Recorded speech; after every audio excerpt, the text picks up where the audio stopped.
සුබ දවසක් කියලා පිළිගන්නවා අදත් මගේ යාළුවෝ සියලු දෙනාටම. ඉතින් මේ දවස්වල ඔයාලට තියෙන ගොඩක්ම දෙනකොට තියෙන ප්‍රශ්නයක් තමයි මේ ඉන්වර්ටර් ප්‍රශ්න. ඉතින් ඒකට සරල විසඳුමක් විදිහට පුංචි ඉන්වර්ටර් එකක්. කම්පියුටර් වලට යූස් කරන UPS power supply ගොඩක් අය මේ දවස්වල ගලවගෙන ඒව හරහා ගෙවල් වලට විදුලිය ලබාගෙන තියෙන වීඩියෝස් අන්තර්ජාලය පුරාවටම දැක්කා.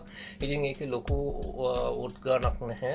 ඊට වඩා ටිකක් වැඩිපුර තියෙන ඉන්වර්ටර් එකක් තමයි UPS power supply එකේ ඉන්වර්ටර් එකට ගොඩක් විදුලිය කියන්නේ ගොඩක් බැටරි කරන්ට් එක දහනය වෙනවා වැඩි. ඉතින් මට ඒ ගැන සලකා බලලා මට හිතෙනවා ඔයාලට ඉන්වර්ටර් එක ගැන අද අරන් එන්න. ඉතින් ඔයාලා දැක්කා තියෙනවා UPS power supply වල ලොකු ට්‍රාන්ස්ෆර් එකකින් තමයි 230 විදුලිය අවුට්පුට් බවට පරිවර්තනය කරන සර්කිට් එක කරහා ඒ ට්‍රාන්ස්ෆරෙන් තමයි විදුලිය අවුට්පුට් කරන්නේ. ඉතින් ඒ ට්‍රාන්ස්ෆෝමර් තියෙන මොඩල් එක ඔයා දැකලා තියෙනවා.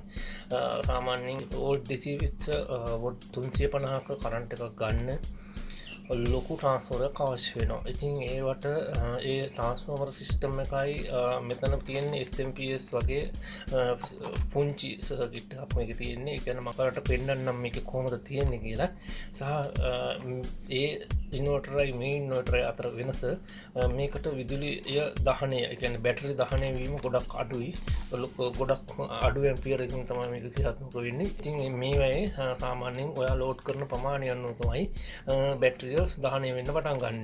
වැඩිවීමක් හා ඒ සමානව සිද්ධ වෙන්නේ. ට්‍රාන්ස්ෆෝමර්ස් ටයිප් එකේ ඉන්වර්ටර් නම් නෝමලි තියෙන කොටත් ගොඩක් ඇම්පියර් එකක් දහනය වෙනවා. කියන ගොඩක් බැටරිය ඔයා පාවිච්චි කරන බැටරිය ගොඩක් ඉක්මනින් බහින එක තමයි එතනද සිද්ධ වෙන්නේ. ඉතින් ඒ වගේ වෙනසක් තියෙනවා ඉන්වර්ටර් මොඩල් දෙකේ. ඉතින් අපි බලමු මේක ගලවලා මේකේ කොහොමද අපිට කියන දේවල් ඒ විදිහටම ලැබෙනවද, කොහොමද වෝල්ට් 220 අපිට මේ කියන උපකරණ පාවිච්චි කරන්න පුළුවන් තත්ත්වයක මේකේ විදුලිය වෝල්ට් 220යි හර්ට් 50 60 ඔයා ගන්නවා ගොඩක් ඉලෙක්ට්‍රොනික උපකරණ තියෙන්නේ හර්ට් 50ත් 60ත් අතර කියලා. ඉතින් අපිට ඒ ගානත් ලැබෙනවද සහ මේක ඇතුලේ කොහොමද තියෙන්නේ කියලාත් අපි බලමු එහෙනම් වීඩියෝ එකට ගිහින්. ඉතින් පිටින් බැලුවම ඔයාලට පේන්න තියෙන්නේ මේ දේවල් තමයි. ඉතින් මොඩල් නම්බර එක විදියට DY 81.5 වොට් 350 විදියට සටහන් කරලා තියෙනවා. ඉතින් මෙතන ගාලා තියෙනවා AC volt 220 USB 5 volt multifunction inverter කියලා තියෙනවා. ඉතින් තව බැලුවොත් පල්ලෙහාට වෙන්න මේකෙන් යුස් කරන්න පුළුවන් දේවල් මෙතන සටහන් කරලා තියෙනවා. ලැප්ටොප්, DVD, වීඩියෝ කැම්, ඩිජිටල් කැමරා, ඉලෙක්ට්‍රිකල් ටූල්ස් ඔය වගේ තව කීපයක් මෙතන සටහන් කරලා තියෙනවා. තව විස්තර වලට පුළුවන් මෙතන බලන්න ගොඩක් විස්තර දාලා තියෙනවා. ඉතින් මේක ගොඩක් පුංචියට හදපු පොඩි ඉන්වර්ටර් එකක්, මිනි ඉන්වර්ටර් එකක් විදිහට තමයි හදලා තියෙන්නේ. සහ මේකේ කොහොමද ක්‍රියාකාරීත්වය හොඳට අපිට මේ කියලා තියෙන විදිහටම ලැබෙනවද කියලා බලමු අපි ඕපන් කරලා. ඉතින් මේක සීල් කරලා තියෙන වටේට අපි මේක කපා ගමු.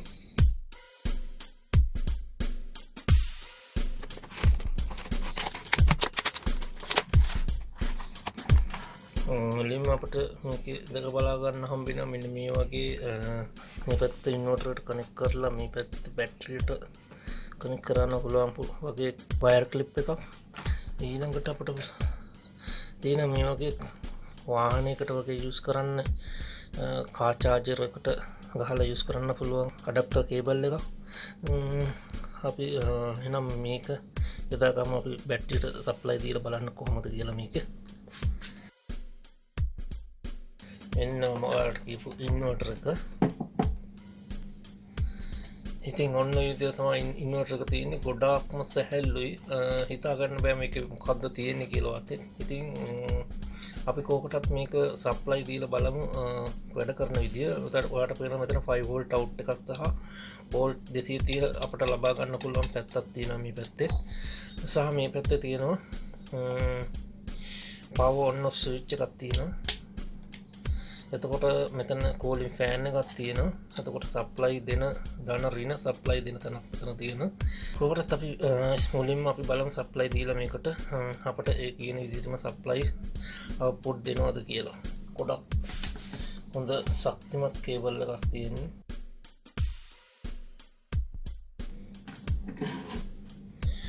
ධන ඍණ මෙතන මාක් කරලා තියෙනවා. මේ විදිහට දාගෙන සප්ලයි දීලා බලමු.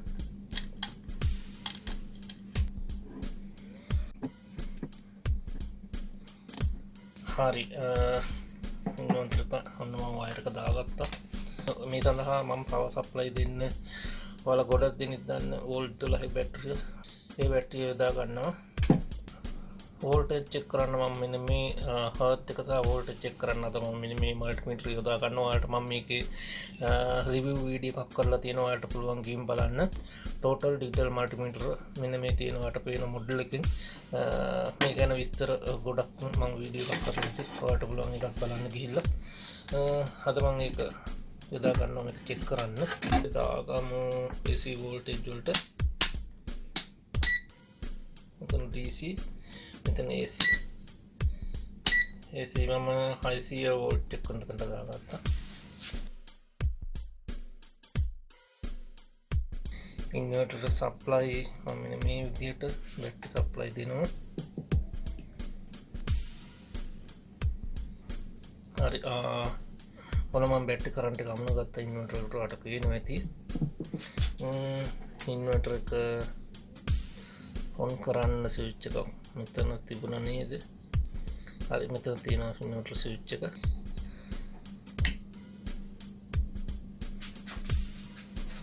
හරි අපි එහෙනම් බලමු අපට කියන විදිහට වෝල්ටේජ් එක ලැබෙනවද කියලා. AC 220 මම AC වෝල්ට් උතන මල්ටිමීටර් සිලෙක්ට් කරගෙන තියෙනවා. මෙතන AC ඉන්වර්ටර් ඔන් වුණාට පස්සේ මේ කොළ පාට බල්බ් එකට පත්තු වෙන්නේ. ඔයාලට සාමාන්‍ය කැමරාවෙන් පේනවා ඇති මේකෙන් බ්ලින්ක් වෙනවා වගේ. ඒක සාමාන්‍ය විදිහට බලද්දී නම් ඒක බ්ලින්ක් වෙන්නේ නැහැ.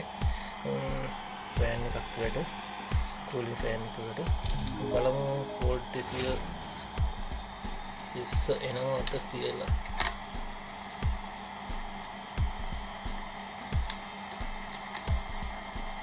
ඔයාලට පේනවා වෝල්ට් 234ක් වෙන්නනවා. ඉතින් ඒ වගේම අපිට පුළුවන් මෙතන වෝල්ට් 234 හර්ට් එක චෙක් කරන්න. හර්ට් එක චෙක් කරන්න අපිට සිලෙක්ට් කරගන්න පුළුවන් මේකෙන්. හර්ට් එක කියලා බලමු. 50.99ක් වෙන්නනවා. ඉතින් ඔයාලට පුළුවන් ඔයාලට පේනවා කිසි ගැටලුවක් නැහැ මේක ඒ කියලා තියෙන විදිහට 50ත් 60ත් අතර හර්ට් එකේ මේක තියෙනවා කියලා ඔයාලට පේනවා. ඉතින් වෝල්ට් 234ක් සහ හර්ට් 51ක් 50ත් 51ත් අතර ඒ කියන්නේ වෝල්ට් 50 51ක් විදිහට පෙන්නනවා. ඉතින් කිසි ගැටලුවක් නැහැ. ගොඩක් හොඳයි මේ පැත්තේ හැම පැත්තම. අපි මේකට ලෝඩින් එකක් දීලා බලමු කොහොමද කියලා. ඔයාලා දන්නවා සාමාන්‍යයෙන් LED CFL වගේ බල්බ් නම් ගොඩක් පත්තු කරන්න පුළුවන් ඉන්වර්ටර් එකකින්. ඉතින් ඒව පත්තු කරයි කියලා සාමාන්‍ය ඉන්වර්ටර් එක ලොකු බලයක් තියෙනවද කියලා සාමාන්‍යයෙන් චෙක් කරන්න අමාරුයි. මම ඉතින් ඒකට මේ පිලමන්ට් බල්බ් එකක් තෝරගත්තා වොට් 100 100ක පිලමන්ට් බල්බ් එකක් තෝරගත්තා. අපි මේක ප්ලග් කරලා බලමු කොහොමද කියලා. අපි බලමු බල්බ් එක පත්තු කරලා කොහොමද කියලා ඉන්වර්ටර් එකේ පවර් එක.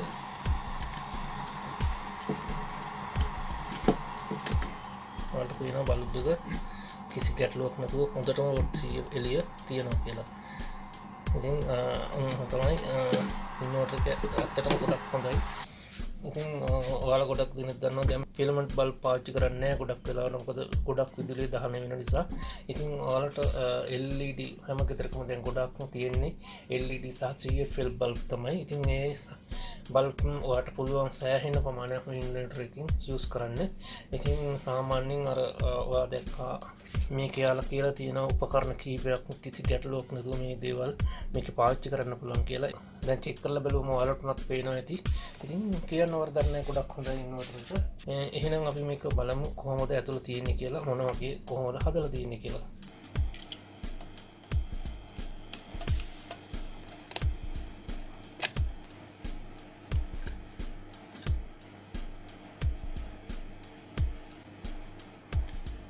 මොහොම තමයි ඇතුළේ පේන්නේ.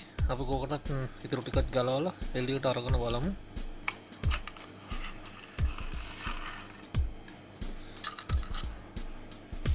ඔයාලට පේනවා ඇති මෙන්න මෙච්චරයි තියෙන ඉන්වර්ටර් ඇතුළේ. ඔය විදිහට තමයි තියෙන්නේ. බලමු ඉතුරු ටිකක්. සර්කිට් එක සම්පූර්ණව ඔයාලට පැහැදිලිව පේනවා ඇති. මේක ඔයාලට පේනවා ඇති පෙරයිට් කෝර් එකෙන් උතපු ට්‍රාන්ස්ෆෝමර් එක තමයි ඉන්වර්ටර් හදලා තියෙන්නේ. ඉතින් මේවා ඔට්තුන්සේ පණහක් එනෝද කියලා හිතා කරන්නවත් බැරි විදියට ගොඩක් පුංචි විදියට තම සර්කිට් එක හදලා තියෙන්නේ. ඒකට පේනවා එතන ඔට්සී බල්බ්බකම පත්තු කරලා තියෙන ඉන්වර්ටරින් මම ගලවලා පත්තු කරන්න හොඳ නෑ සාමාන්‍ය මම මට මේ ඔයාලට මේ සර්කිට් එක පෙන්වන්න ඕන දේ තමයි මේ විදියට ඔන් කරේ අපි ඔෆ් කරමු. 350 ඉන්වර්ටර් සර්කිට් එක තියෙන්නේ මෙච්චරයි. ඉතින් එහෙනම් අද වීඩියෝ එක තමයි අවසන් වෙන්නේ. තවත් මේ වගේම අලුත් වීඩියෝක් කරන් ඉක්මනටම එන්නම්.